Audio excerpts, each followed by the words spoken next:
ခုရဲ့ပိုင် TikTok ကလုံးဝကိုကမဖြစ်နေရပေါ့နော်ဘာလို့လဲဆိုရင်ကျွန်တော် US Data Center မှာ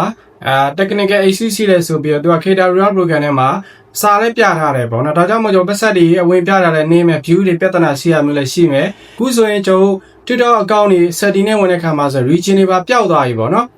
region တွေပျောက်သွားတော့ Japan account တွေလည်းမဟုတ်ခြားကြောင့် Malaysia account တွေဆိုလည်းအကုန် region ဆိုတဲ့စာတန်းလုံးဝကိုပျောက်ထွက်သွားတာပေါ့နော်ဒါလည်း TikTok ကြောင့် TikTok error လားလုံးဝကိုဖျောက်ပလိုက်တာလားတော့တိကျမပြောတတ်ဘူးပေါ့နော် region ပျောက်သွားလို့လည်းမိတ်ဆွေဘာမှစိုးရင်စရာမရှိပါဘူးအဲ့တော့ Cater Real Program ရှိတယ်ဆိုရင်ပြဿနာမရှိဘူးပေါ့နော်ဒီကကို join ထားတဲ့ program ရှိနေတယ်ဆိုရင်ဘာမှပြဿနာမရှိပါဘူး